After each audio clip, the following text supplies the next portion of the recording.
Jomo Aquaba Fambra KFM TV, and you know, Sia Cassian, or Brennan Sense, my whole do I abwa no se Cassian, near fanning na embesomo, away and Cassan for no S1 Sanano, yenda boa for one of my musica, and I Brennia Brown on a boy and my associating betina hanyam one ding, Eden Semahodono, ebesomo, KFM musical center instruments and him fee, one more the instruments a corner nimtia po. Now you saw Bibia Beko ye dia mauno. Womodi abe dwama so titiri ne enwom to for de mudie wom pa wo se mo begibi na mo adwuma hodo a eye enwom to no enkoyi kama emfa emma won kramantem ha no ko zongo lane ekoba se wo asantemantem so a edum samra hotel no omoni omobo enimhwe instrument ne ho aka de bia no KFM musical center obema obi na bibia na koyi kama etimi edi amawo afi yenko talent microfinance eno so yesikasem eno mo edi aba sike bia wo hia bia de abobra sike bia opedi ahye wadwuma mu kina ekoba se oye adwuma nso hu sika no a wo sebra no mo ma obesiansi hu no eye kuma bi woje a ubetimi atua how bia eni hu da obeda eno ho hyehyeye no mde egu akwam ede magana de hye nyina se mo bra na mo begibi na Ghana ha de omonkrabata no mato apete o man ni mu a biaye ben wo no kwa sikasem ni hyehyeye ni dwumedie no mbehwe aye ni ye etimedia ma ye free ho ne enko dadaba take up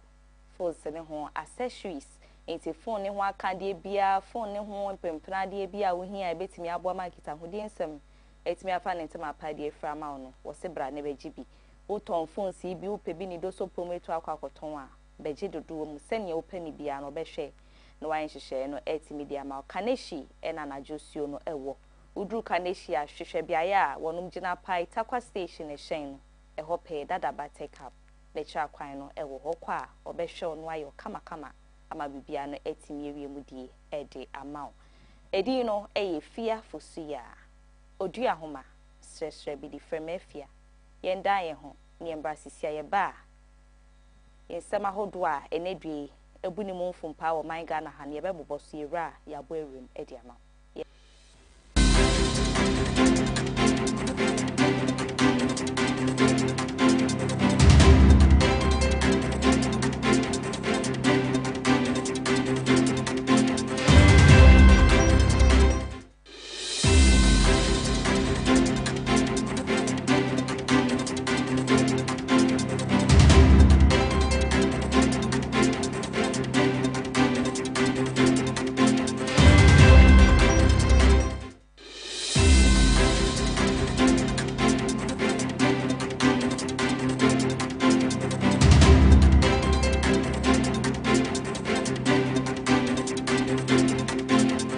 Sanso ndawase mo akwa abanfambra KFM TV eso ensem no edoso ye pa na de edi mo akotene bi eni ededua me no ka se bambo adwuma ye ko mo man Ghana ha no wo mo edi training dindindin ahyehye so ani nyina no eya akwatia by election a eba bekoso September boso me ne de to so mienu no eno ho hyehyeye ena wonom eye ye bebo ransom foforo mo etimi edi amawo ededua me no ka se so US man no eya ade se niema ne akade ahodo beboa ama asra adwuma ye komedwuma mo ye ne betimi akọ nanim na apem akonkan no wo mo edi aba a eno ho nsem no so betie ewe ye nwenu nsi akase o KFM TV no eso ye bebo ewra edwedie ensemo na aso ye ehwe nyina mahode nsem o man Ghana ha no wo mo akwa akotie mu ewo eye atuabo power plant ani nyina no dwumedie ne hyehyɛ ahodo a wo se wo mo eye no onmunyafo John Abugina poni o makwa akokasa emu nsem no beti bi enne enwumre ye bebo ewra ni gidi ensem o Selina Boatin a oye gospel musician o man Ghana ha no wo chese sebi okoje ma enye se wo kose ne sonte ana se ne waye kakraka na bi ntitingu baby o se debi social media nkofo buli na omuka nsem fatafa nenso enye anu nti ene brene abrano no wo tu sa na mo ne se okwa akopie mu wo James sebe obetimi exercise ahodo na ama bibia no etimi akoyi nti we ne nsem ahodo a Selina Boatin so aba emontini ma wode kwa amagana adihye nyina nsema foforo be no meka we hu ani nyina no mebeje brani adaje etimi akekai ni nyina ma wo sa kan kase wo KFM TV eso edi no eye mefia senemdi kan na membo nra nsem ni mu enfa ma wode a kwesi ada no ena nkrata free Ghana man pani aso ye ba ya no dumunyafo Felix kwachi ofosu na nensa sha se on neto nkra edi free na so ye ho eba na nkrata ni mo no che se mampani be kwa kopie mu Japan e na afen so Singapore man ni mo ni na no mpanyifo enhyehyɛ ne omudwumadie mo no che so mo kotena ase aya no baba ye nsem ene ne ma betimi aboa ama eye yedwedie ho nsem no etimi afa ne ntema pa edi efra na bra opie mu no kopie mu ewo saa bria ye ho ne aso ye ho no hwɛ ni mu se nkita hodie ne nkomo mo kotwehwe no bibia betimi akoyie no Ghana di hye nyina e na kasa sanse wotu ne tra okọ ya pebedeja so no ankasa di ni nua bema Ibrahim Mahama ne private jet ne kopie mu wo bi man so enu mu e na Ghana for kasa fa wenam so ama Reverend John Ntim Fojo a ono eye mrahye bedwani ma ade hye a wono mo Asen North Sabato mpeswa so no waba montima wo kasa o chem se debi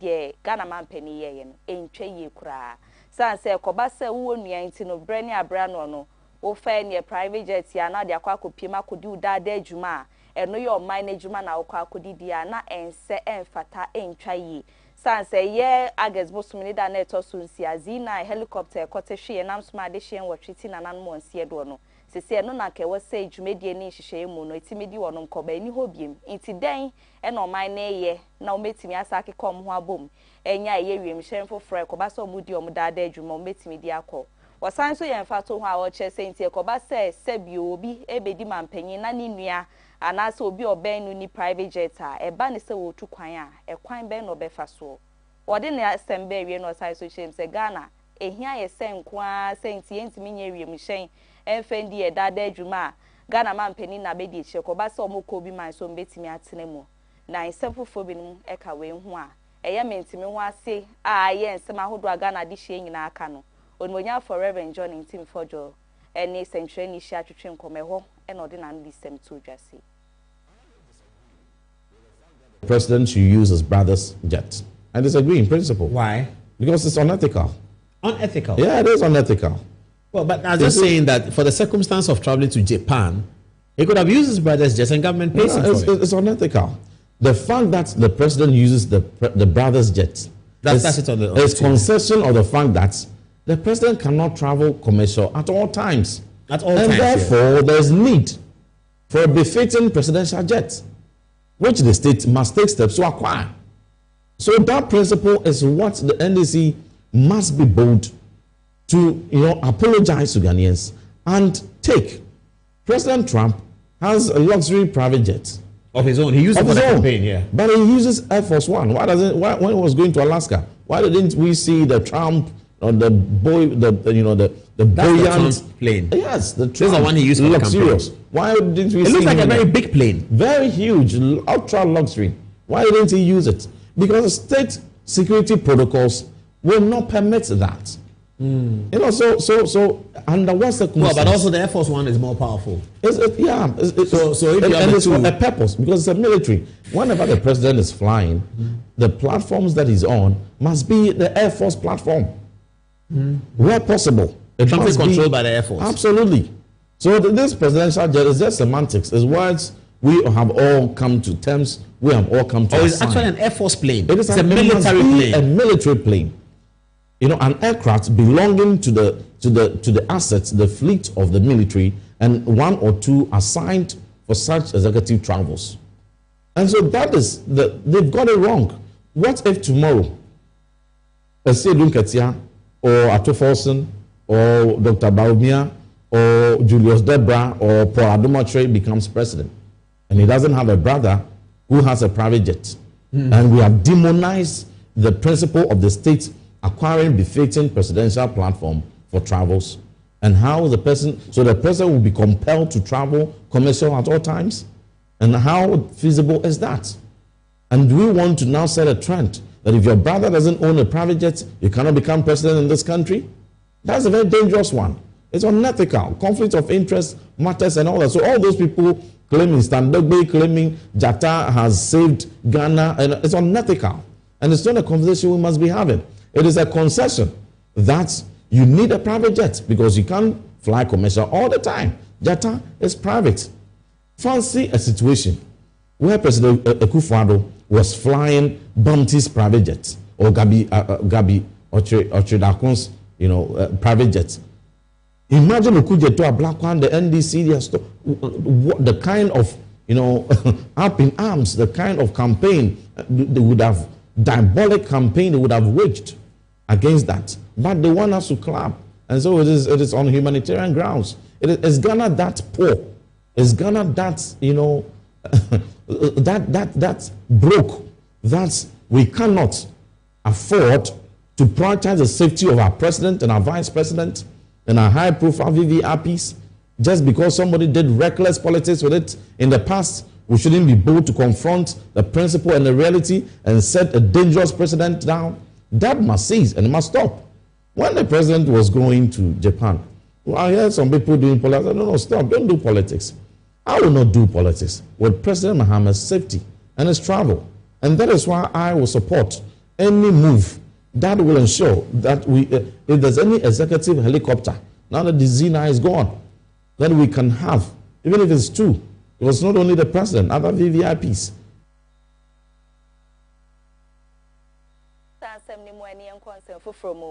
And see me and farmer na na what mu and at the New Patriotic Party and people many no modern character free or makache ebaye and character ni mo na chese omo HSCC no mo de amnesty policy no aba ni na say wono ma ye twe omo di bresin sen ye na afin so ye twe omo so infinhia binum so mo ntimi ndi omo da adwuma wa mani uko ni mu no wo megya ni na mu e de achen to mo ho akwanya so omo dwumedie ni omo hyehyem no wo mo santin be ka mani uko no mutu anamon ewo enkunimdie ekwan so na enumu e na hopes na doyen kane no dom NPP ameni okuna ne obetna as no kansem bebre na e na defy ye omo medie ni afi omo hyehye ya sisi omo di aba omo hwe nim so omo a ya twentwe omo aseni nyina no mbesan ababiem se be ya ometimi abeto omo dada adwuma so na sanse me obeka ye no e na amso amod munyam for Dennis Miracle Abuaje a fimpi mienu ne edonu na oton kra e free ye Ghana mampani abedi eche Dr. Alhaji Mahmoud Baomi asabre no one jina muhim frank ama NPP ameni okoni e ba beto abani mu no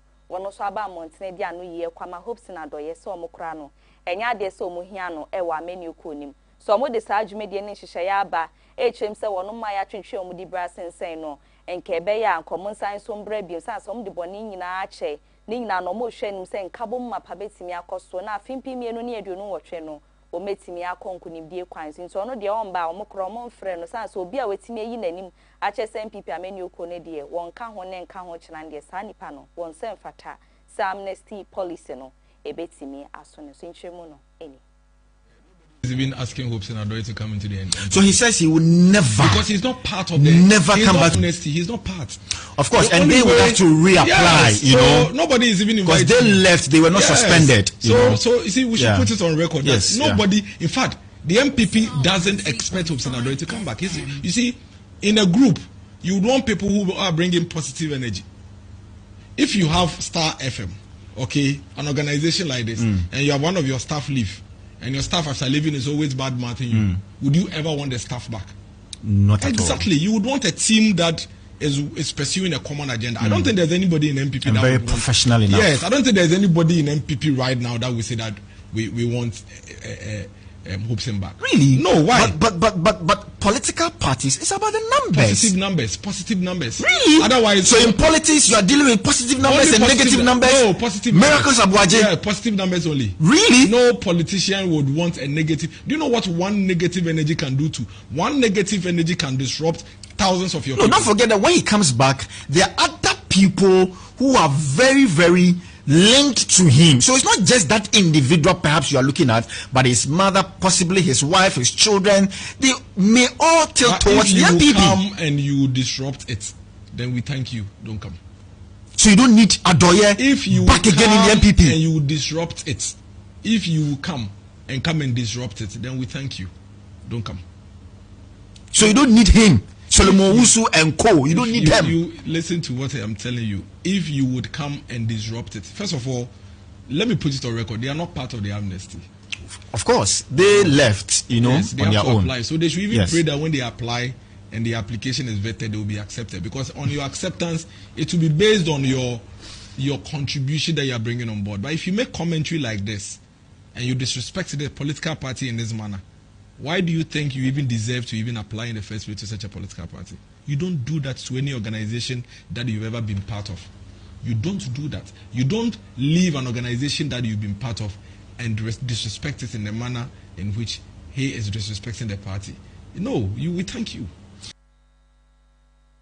And so answer me so and enedwe and ampanyufo de ababe to jo mo chem say do mo de nhihye ni dwumedie kra aba eno ye key performance indicators KPI no na no ni nyina ne se wono mo mugire mu ehwe ma edwedie ho nsem timi fa ne ntema pefra e wo bi man so na ne ekoba say investors ahodon so de omusika e ba be hye edwuma mu wo man Ghana ha omutimi ni omo ekwasa ko na kra na se be ya omo ba wi a efaso kese betimi aba so e de ama oman no dwumedie ne nhihye mu no Ghana mampani e de atodwa ni nyina no na me ya asoye ehwe ya kwentro ho nsem so e na asoye ehwe edwedie ho nsem ahodo man Ghana ha na sansem yonmunyamfo eye okujeto ablakwa no tomra hye bedwane ne gine mu a wokasa na wo kyerem say 50 September abosom ni de edi kan no saa dwumedie ni nhihye no KPI no e ba be ye adwuma pa na niema ahodo ne akade a sankrofo ehia nyina betimi atwen eye ajamfo na afen so eye adwadifo ahodo etimi aba man Ghana ha no samfa so de ni dwumedie ni nhihye no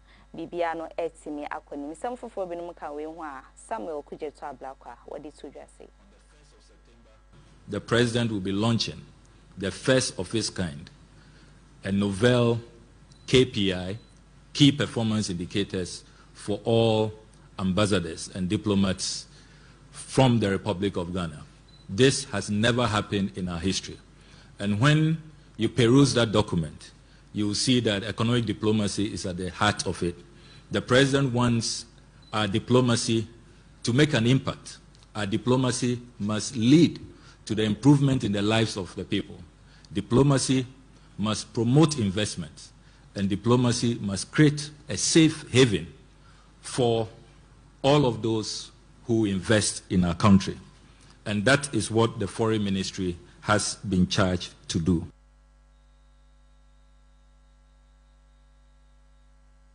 When I am concerned for Fromo and Timmy Farmer, where I say,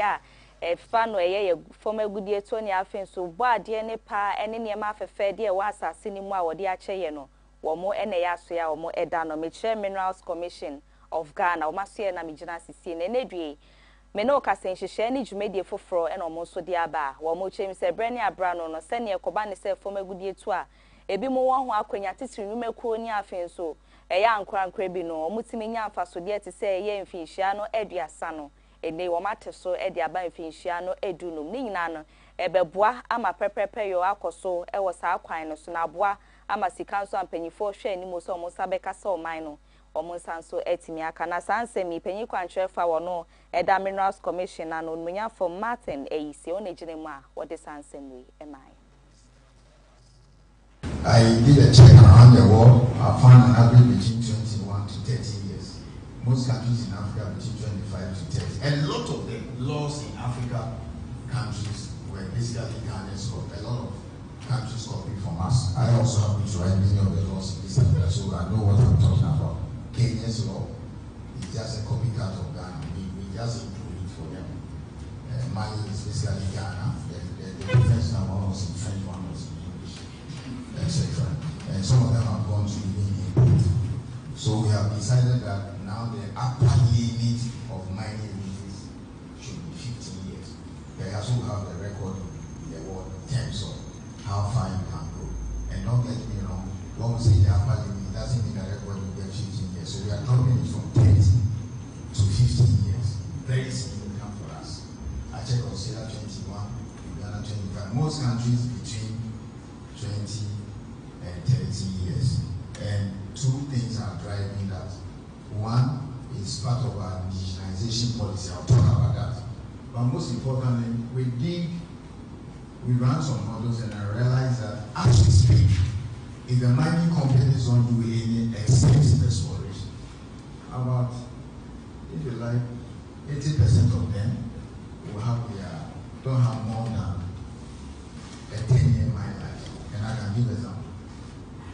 10-year mine life on the average. Only about 6-7 companies can do anything 15 years or more. So I can talk about Boise. I can talk about Newmont, both are Hafo and North and South. I can talk about Cardinal, that has a 15-year lease, but with the recent reports they are changing out, at least they are here for the next 25 years or so. I can talk about this Chinese group that's called Achi. If no work is done, she closes in 2 years. But with the report you submitted, they said they are in for 17 years and they are the underground 22 years. If you take out all this, all the other companies, even Almighty Power, which is the biggest opiate mine in Africa today, Papa's mine like their last 5 is 11 years. So why should we be talking about 30 years? Why? Pesos mine should be closing down in about a year or two. They find some good oil bombs. They are saying that even taking the expansion, they are just adding an additional 7 to 8 years life. The Biani maximum 10 year life. Chilano 10. So barely can you reach your chest and say you can get maybe about 6 or 7 months. That has maybe 15 years or more. So why should we keep 30 years or even 20 years in our books? So we said no, nobody can get more than 15 years. Now, this is what determines or goes into determining the duration of the lease. So when a company explores for a period and comes in and says, winners commission, I've done exploration for this number of years, I found some good oil body, I've been able to convert many of my resources in reserve. Let's say 1 million ounces.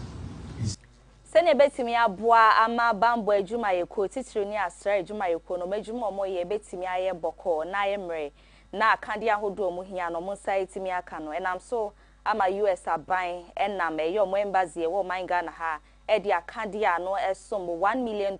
e di aba ni nyina no asra adwuma yeko e wo man Ghana ha no se omo nje na dwumedie ne hyehyeye mu no wo mo ntimi emfa nya adwuma na ne ekoba ne se ne ntokwa bi esi wa ha omo nkoboa enko na afen su dwumedie bi wa ha omo hia sa akade betimi aboa ma omakon no mako ne yie paade a sa akade no ene ne due ye US aban etimi dia ba pipi mu o man Ghana ha ni na na eba beboa ma dwumedie ne hyehyeye mu no bibia no etimi akonanimu na sa dwumedie ne hyehyeye koso wo be ma camp matena ekese a eno ewo nkramantem mu he ya ne de sa ne ma ne akade nyina hyehyeye wono sa omo hwe enu se eba beboa amo medwumadie no omoye no bibia etimi akoso na omoje yen so de omo de asedare mpem pa ene koma mpanyifo so metimi adwe omo ho wo sa kwan no so enedwe wo mo aba be yo madoye kese a etiseye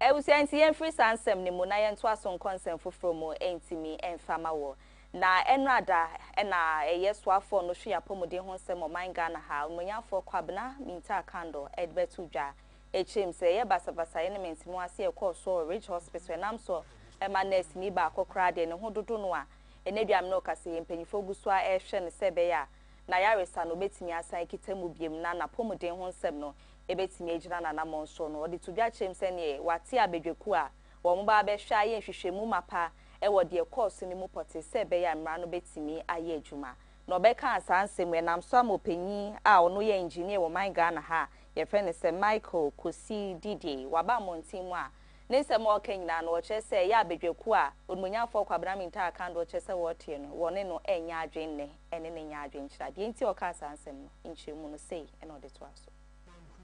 And his colleagues who were there must be dealt with seriously according to the law. I disagree completely with setting up a committee. A committee for what? It's as if any time anything happens, we must set up a committee. When there are laws to deal with such misconduct.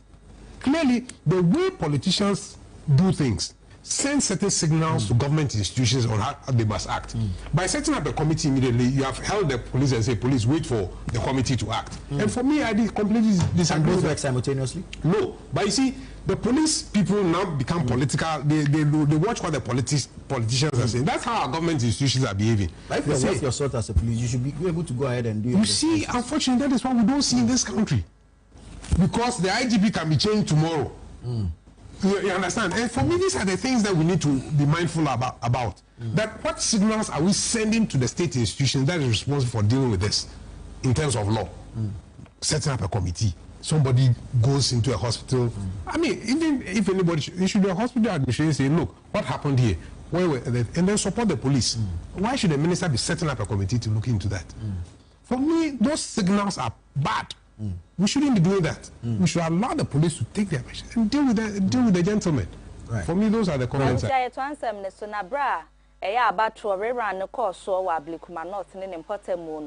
And I'm so my basabasa element wasn't to quite the bebrina esi woha na enya asem keto akra besi ne wono mo di sa abone fosema eti sei ne mpanyifo kra eche sei enya ade sa asotwe etimi akọ edi ama wono mo na ye onumunyafo Christian tete yohunu a ono eye Inspector General of Police wo manga na ha woni eye abedweko ni afen so amenu ko ahodo ni mpanyifo ahodo bebre na hyehyia eto ato adwen ne nyina na kyese omo de hwe anim se ya akwatia by election ebekoso September bosom ne de to so mienu no ehyehyia ne niam ahodo na eguso ewa akwan mu wo hye ehye mpanyifo ebo a ne nyina no wo kye se eda na koma so ye pa na ne nyina no wo behwe amabambo mu nsem no ayere dendenden a enya asem keto akra sanse bebre na eneni due ya me no kase omu ni gidie ewa abato commission sanse de si ya wo mu hu anamonto bi o metro afa ho no ene ho nsem bebre no mudi tudwa ewo sa adwumedie no ase ne dua me no kase se ne ononya for Christian tete yo hu no wo shebo se ne mrante kwa no ma ye krado pa na basibasa ye de nya de bi bekoso akwetia ne mpotemu epoye mantemu no ene exercising dendin pa akoso a ene mema momo tretro mo mpomu ni no mo de hwe animu se September bosom ni de to so mienu na ene wa wunnim na abekwa kwa ene ma binum a ensem fatane de ene na wa ojejirije into aso no ene and chairs for the PC and they are driving the electorate away.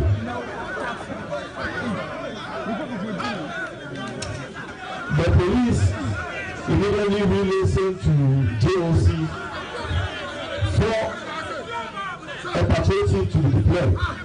Now we can see the patrol team moving into the area, and the way they are coming in, they are moving in tactically in order not to create unnecessary casualties. They moved in two formations, that is in the linear formation and then in the extended formation, and they have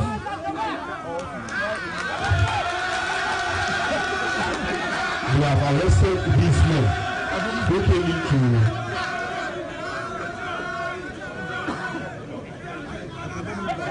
I just want to see that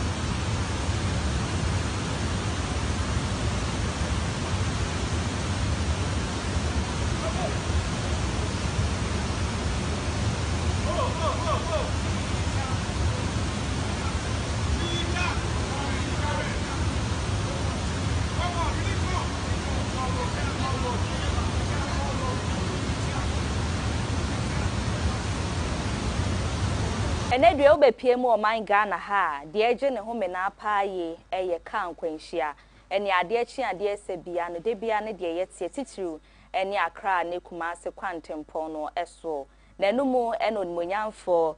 eye engineer David Osafo Adonten a ono ye panyi kwanhwefo a woda National Road Safety Authority na no aba montene a wode eye adestrede kwa mampanyifo senke be ya eye sa akwan no nkomu twitwa bi ntu baabi na eye ahyen akese ene adantemu ne nketu eta hia masa arehosem ne oyele kese etimi esie no wo mo mpai kwan tu baabi o mo so betimi afefe kobasa na eye akwanhia hodo a emene oman no na ate atese no eto no betimi abrase. President, as well as the finance minister and the roads minister, have indicated that Accra Kumasi Road will be dualized. We pray that this happens. Then, for the overspeeding, which is a human factor, we from the road safety, together with the DVLA and the standards board, are going to put what is called speed limiters, speed governance, that would stop the driver from speeding beyond a certain kilometers. So that's also there, and we are going to continue with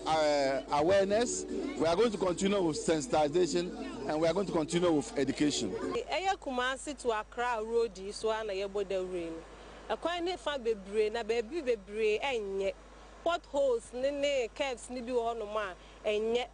road signs ne so kra e border rule and I say e maye awareness for kwan so no bebre na so nni ho nti eno de ye besre aban se one ne nkrofo ebegine mu amaye na ɔmo aboa yɛ na yɛtumi atwa so anase ɛso ate yɛpɛ sɛ ɛkwan no baabi a ɛnyɛ no ɔmo de ɔmo yɛnsrɛ sɛ ɔmo nyɛ kwan no nyinaa foforɔ na mmom baabi nkakra na ɛnyɛ no na ɛma akwanhyia no si bebree no ɔmo nda ne ɔmo ani wɔ hɔ na ɔmo nhyɛ ma yɛ sɛdeɛ ɛbɛyɛ a ɛso bɛte yɛde ahoɔden yɛbɛtumi nna aba bɛboa no yɛbɛsrɛ sɛ government so mbrem ɛkwan no ɛnyɛ nti ɔmo focus so nkɔ kwan no so na ɔmo nsiesie so mma yɛn afei so yɛbɛsrɛ drivers yɛn nyinaa yɛka ho mekra me yɛ driver yɛn nyinaa yɛka ho yɛ speed wɔ kwan no so no any the way yen taking road signs into considerations ni nyinaa ka ho ena ma accident yi ACC for organizers our responsibility because for organizers all check your tire amount so no hum from so no antwe driver ni na dwen si so a etimi dia kwansia ni biba car owners ono ato ne car no na driver aka kire ne se ohawo wo car no ho tire na we yento foforo no osefa ko mienu bra fa ko ba ko bra ni nyinaa dia kwansia ba yabetu obuasi wa kwan no so obu wa kwan na ofa so no nimu so enso esa ntempenti obetum nikasa nti esra drafo se amunya botre o ye kwan no so mayen yese o de bla atise de bla obekoduru na adofo nyamufa mo nhyem bi na yamwa na adwumadi no entumi enkoso ama saa nkwanhia bebre a esisi wa yakwan so a ya hwere yade hye obi papa obi maame nkrofo ma a eko ewu kofrimwo na yenhu enfaso a ede bebre yen no ama yetimi asia no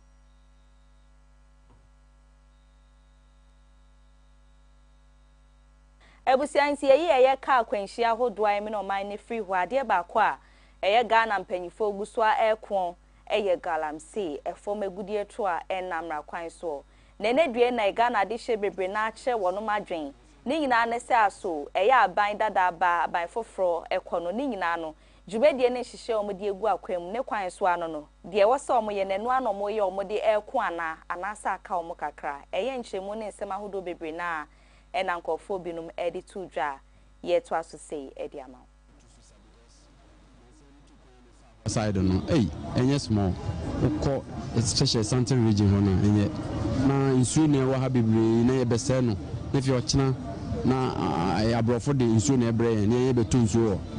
Ghana enye nze na first aban ba ko no opeso tusu sabat ye ne politics tinyame adom na president so aka saade on serious na yintu susa na saade ni na no enko form kra guarantee hu asaw na make ya timijiri say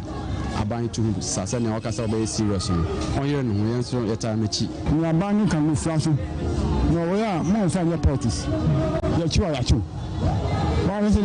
ya mo ko ya na so ya papa ngo mo demokra na ama en sasa kan na dia won hwe no onye bi ama no papa hwe ni nsu aye na ade ba ko no say won ma ahemfo no a wotu saa gold no wo wonkuru no do wonye ntiase trata na ebese ko ne ayedutu anwea ne ade ni na emfa wonkuru mu na ekọ forest wo safa ho ara no wontumi nka ho hwe but yentumi nka yemfekire yesi enkasa ne awo ye na nye ahemfo no eka ho bi papa finsa ade na ba wonhu to won kan ho bi to won bombodin na won ma ahemfo ne ntiase na ye papa mahama oye adwuma nkaza dane mi hu shooting bi ana ekoso ewo ho ba bia no wonim garamfe na ebro epretifo no edi fie ni galamsey no ese so nkofo so ewu ni waduma bebe wo aka ese mo ye edi say abansi obe serious atu galamsey asia ene yetanachi me dey ga musician ene say ka ban any company for no so because e dey say boys yo monam krom hai e be fasika akoto caterpillar na ase den oba be galamsey ontimi eyempanfo ni bi na disika akoto machines ndi ba ana boys ndi ye adwuma nti say ni abeso otuso na mo de a on starting free efficacy mo aban panfo na omo no mo de omsika hyemu a omo di say adwuma no omo de so mo ni bro omo so na wo ma boys no won say ni na aban ahye say mamo nya ade we na mo ya ade we ya the problem ba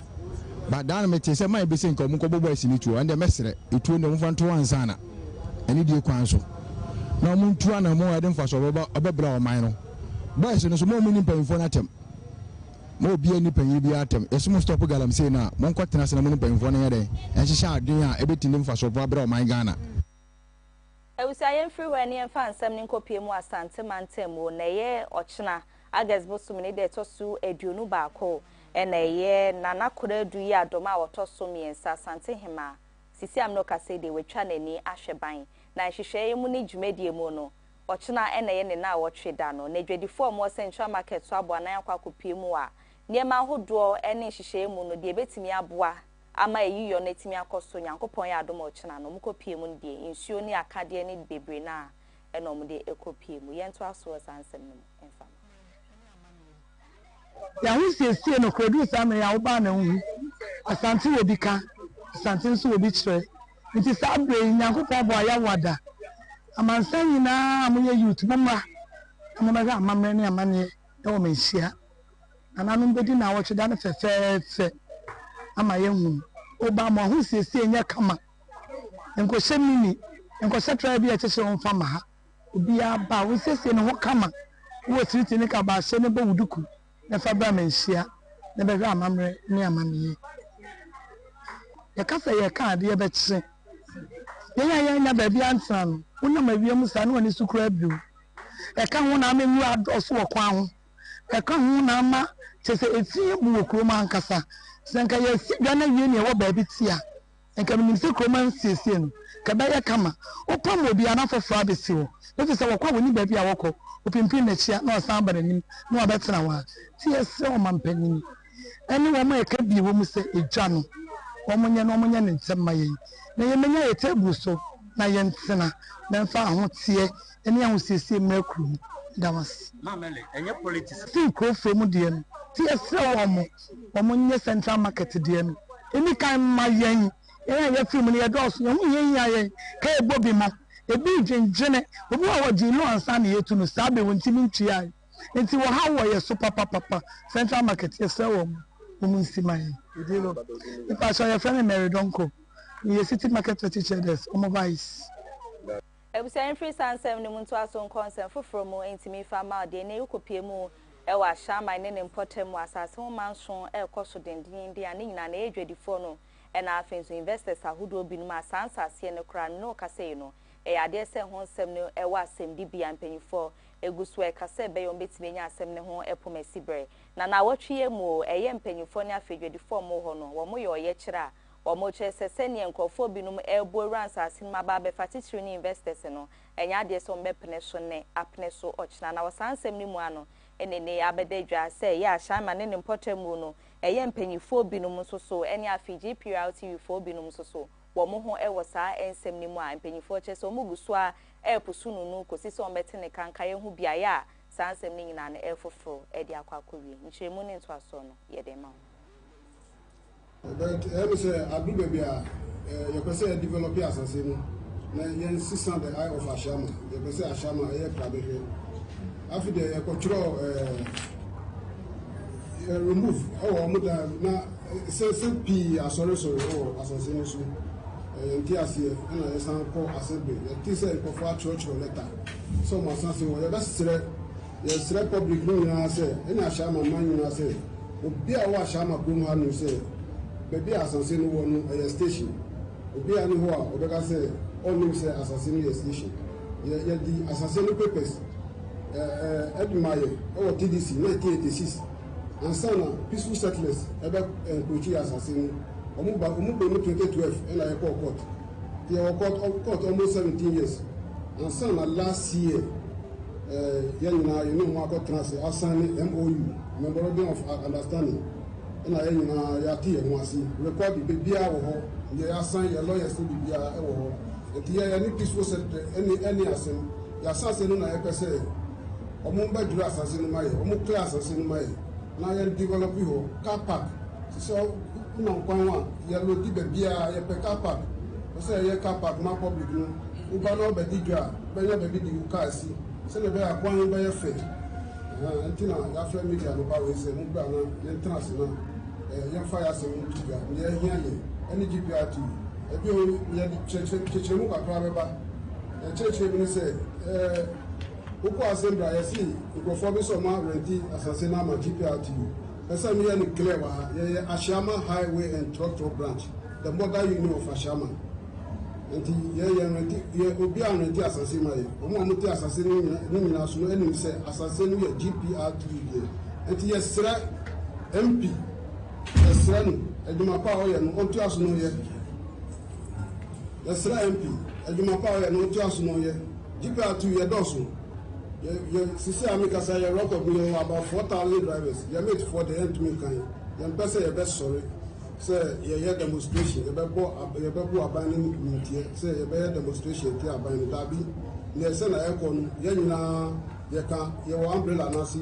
that you be sra abandoning no umbra bi no be boy na you demolition ayan kwa ya atwomanwa bi eja no sai no wa santimantemo na ye mabunu binom omo ho no wo mani abriye pa se krodom wo mo chese wo nsase eni afenso mo su anso a wo kwaye ahodo a e wo sampotem ho no eni enkofo binom atu aguso a wo mo tu efom agudie no dendenden a enya asem keto akra na enum no mo de adesrede kwa ma mpanyifo tichiru ni otumfo se to otoso mienu asante hene senke be ya won fa ne nansi fom na ehwehwemu mapa enkoso e wo saa ensem ni mu na ne nyina no kwa edu kese pa ena omo ede bo na amwapem brenya a wono eye ohene popra wo bare kese osan so yodi kro ede maya do mo chese opanyin na ne sahya ase a wa ma binum akwanya wo mo ede tu efom agudi ene obeso nipa ne mukra no abona na ndin se wakotua sika ma na wo chense onwa akwanya obetimi etu efom agudi no osan so kra kire mu se enche bia no bekwa akopie otumfo se etu otoso mienu na kache na ene nkrata ahodo a esefata no wetimi dia peso edi amana enu mu na mpanyifo atena se hu se debi o ma asori a kwofo binum de fofo beda ne o mo kwaye nti o mo hwe enu mu se mpanyifo fo mu ni nice form na de srede kese pa enkomo otumfo se to so sumienu na ehwehwemu mapankoso e wo sa ense opanyin na ogina mu ekasa ma ekro ni semsei e na odi etudwa ba kese na mi free na mimi a me da se pass wo bi se esa semu eye barekese enche bia ne nya ne ntie se bibi koso ho ankofu bia be hye ho a omutu galamsey but na yanini nti ye bo anan ko ho ekokohwe se eye nokre a ampani ampa ne nwane ampa ye koe na eye nokre ye koe na ye se yatutu amra machines bcc ho nti eduedue ma ko hu ekope nipa na odi se adwuma no ampa ye ko hu abrante no ye fre no Emmanuel Kofi Chumasi a ye bono mrane se yiki ana ye bisa ne se na ade a ye wura ene aban mu nyina mpanyufo se galamsey a ekoso o manum se ne manche wo se yesi ano na esi dan na wo de wa be hye ha wo di se adwuma we nti ono so ma ye nya ne ntie se asase ne nya ne de nti wontimi mfa ne pe enkonkoye se adwuma no ene ye bisa se na hwan mu ene ma wo se atumi na wo di kwakoye se adwuma no ene wo se eye barekase hene ene yard dukro ene man sa atumi no se omumetu sa galamsey no e wo ho enti ema yekokohwehwe ampa na je se omatutu galamsey no wo ho bebrebe enti ye ko yard ho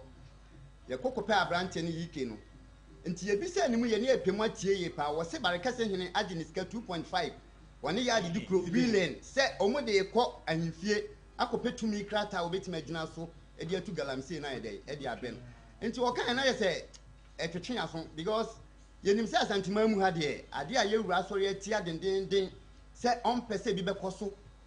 e wo asantima mu ha ene galamsey na si dan na utimi diska koma ya dukro ni kontre e de koma barekese hene so mu de ko ye wura ho akopetumi krata wo de betu galamsey na se sisi asem ni ye nhunu asem ni mu no kra ntina na wadaroma ebru eye wona nanom e wo barekese ene ekese nana wadaroma adisrede ene ye di tu anim esan se de ekoso ho no papa panyimu bi a ono waba betena ho adokoko be wase ne mreko be mfie du e de ayi adwuma ye ko ye papa ne ko kire ampa ye dwi kokoo ni nyina obi susu abrofuo ampa ye dwi abrofuo ni nyina ye se omo ho se o ma ho ode no eye yard o so akoye farming community enti omo mo ha omo ye adwuma na se omo se omo ahoɔden de ye adwuma at the end of the day na se emfa so bia ne dai emma so na se omo no ba ye no ya bedua to aguse sika wa asase na se enti asase na se no sika na woni hia che omo no ba ye no enti ne adu no ba ye na ma papa no kura no papa panimu ebo ne yare kwa me adi kosirim ema ye se okohwe ne ho yare but nyame ncha de eda ye kɔ hɔ no na ne ho atɔ no aba enti wonya kwan ene ye nya kwan ne kasai ema ne kyerɛkyerɛ nsɛm no mu bebrebe se ono de oda hɔ ɔte hɔ anu hu se machine si hɔ a ye dwi ne koku ɔkɔhu ye no ampa ofinti esan se te se ɔna nwini bi da ɛna na da so ɛwɔ wiase nyinaa ɛne saa koku na wabɛtena hɔ no mu eburu fie du asɛ na daagye ne na hoɔden ɛde ayɛ saa adwuma no Oma manu empatasika bia ɔse asase no yewura de ahye wo nsa entinu de omo pɛ no mbe yentinu omo di sika na omo de amu omo no kopetumi krata 2.5 no afri yewura hɔ opimso e de aba be mo omo enti omo so atwen antinura ene enya ne ntie sɛ omo sa di mfidie esan kɔ hɔ a omo kɔ yɛ adwuma ampa yɛ kɔto so yɛ kɔ yɛ hu abranche na yɛ bisa no wose wonu de oba be ye na adwuma esan sɛ watue sika nti sika na watua no a wode ama barekase na 2.5 billion na wose wode kɔ akɔgye krata free yewura hɔ ɛwɔ manhia ɛde abrɛ no no enya ade a ɔno obegya ama sika na yɛde aka na sɛ asɛm ni mu no yɛnhumu no korɛ nti nana yewura yɛbɔ odina na yɛbɔ emu ase yɛbɛsrɛw nana wadaro ma de srɛde na yɛde tu anim sɛ nkafrɛ barekase hene no ɛne yard kontre yard dukuro ene abranche na efani Emmanuel Kofi Tumasi a ye yike a ono ena osi wakwa kotua sika ono de eba betu galamsey ho no na kana na wada roma na ka yehu asem ni mu na ka stop adwuma na ma ye esan sem omo mpatamu ho no dudu onu a esu enam omu nsu a omo benom ho Ebusi okasa wiye pe na Kwame Beeko a ono ye committee chairman so gyina ma okasa se sa ne ye ni subei no emboa emoma pomode no entimi nkonkan sinke be ya mpanyifo mbra strabai mu na omo bebo mo enimu ya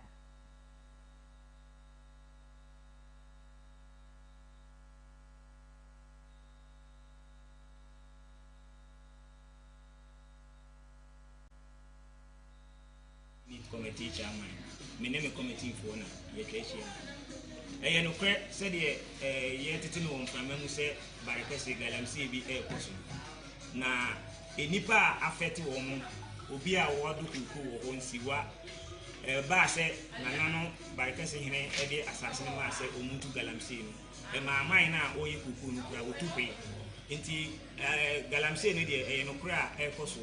ama chese wonu musu kura yare a eba so no enya asem kotwa ama me kura me wo a pressure na manfo frefre se galamsey ni se wo musu ni ade yetu nwa na mo bia so wo se kwa mwansi abarekase hene na brinya de asase na ma na ade 2.5 billion de onya de obi abetimi astopo na adwuma wo ye nti yese wura se omle mu maye na on tie yesu na yese barekase mai no e dia beni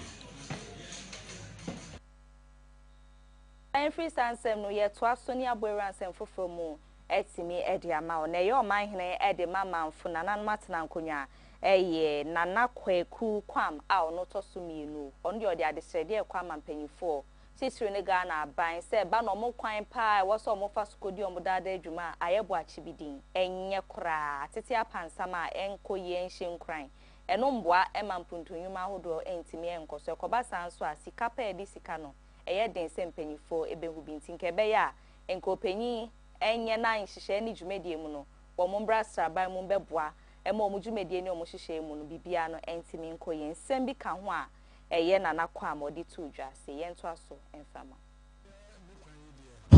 enye kura aye from akwasiase etu manfoha kwani ye special wudru aye kote kwanta hodia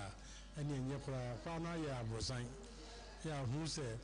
nipadomo e ba ha nyina no omonam so se rebe ya ombebu ame ama kwa na timatomu na de asomvia bre ye nyina ti kwa no de mo amoni tua mo ba mu fritepa na mo ba mo nam so de mi se omra mo ye kwan emfama mi ehia tezi akoko bebe ni ade na kwan we na ka sia sese ti musramo nyina ka ho amumra omama hwe no mu yakwa no mamu sere be ya espane di enye kura ni enso ya ne enye demonstration ti so de ya ko kese mpo ye no dabi ye di enim se ombeba aban ba ye nchele be sisi ya no sere kwa na sia se de nso betu ba be ya ma me kwan de enye kura aye from akwasiase etu ebusia nti enjina eye nana kwam ne nsemi so na ye dan ye ne ba ye to aso e wedwedi emu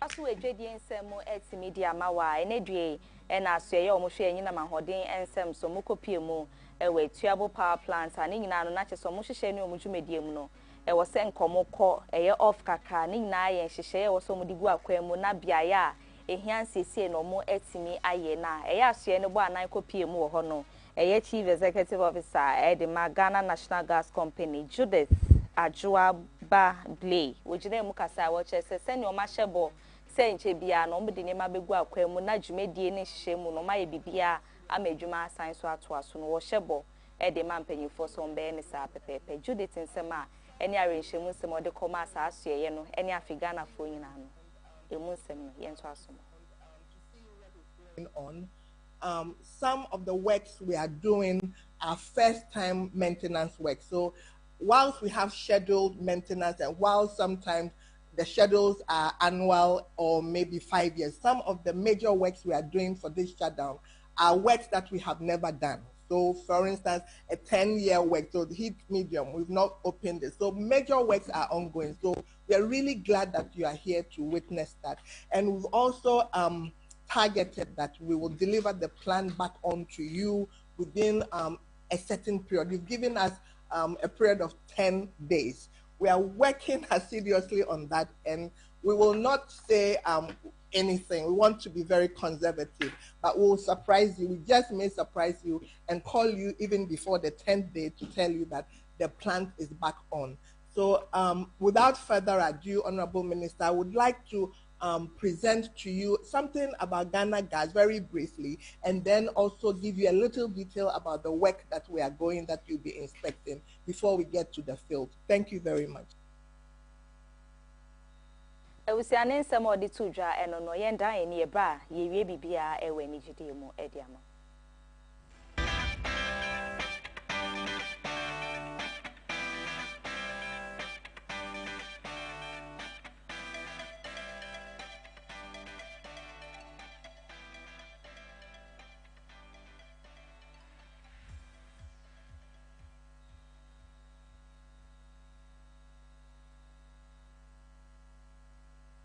Abuatin a ono ye gospel musician no man Ghana hanakache na enedue one nsem twerefo ehia twetwe nkoma ne nsem no eya no ye bebre na ode kwa ma wono mo abefo kwan so ene obehu asa ode ni mfonyini anase mpo ni video bi koto ha na omo ka ne ma bi ensem fata ne ho no wo mo eka di tudwa edigu nanim ase no titru ene se ne waye kese a wo kọ nanim tretre kọ no se da bi Ghana fo bi no maka bi a eye na ebinum onso a eba na ni videos ni afi ni pictures ahodo abehwe no no gina gym na ne wotenetini ni mpom exercise ahodo na bi wo ye se be ya obetimi akọ nanim e wo sa akwa ne sintin ke Ghana fo binum kra adwen se seni omo ebuli no anase omo ka ne ma bi ensem fata no twetwe no abefo ntentan fidie ni so na ene nam sam na tu sa na mon a wakwa kopie mu ogima wotenetini ni mpom e na o se debi se ye hu no ogima enye sese bi obi dia waka se ne wo so eno aye bebre ena na basa ye se enu nti ena ma ne kopie mu wogimo se da bi ono ankasa de okoho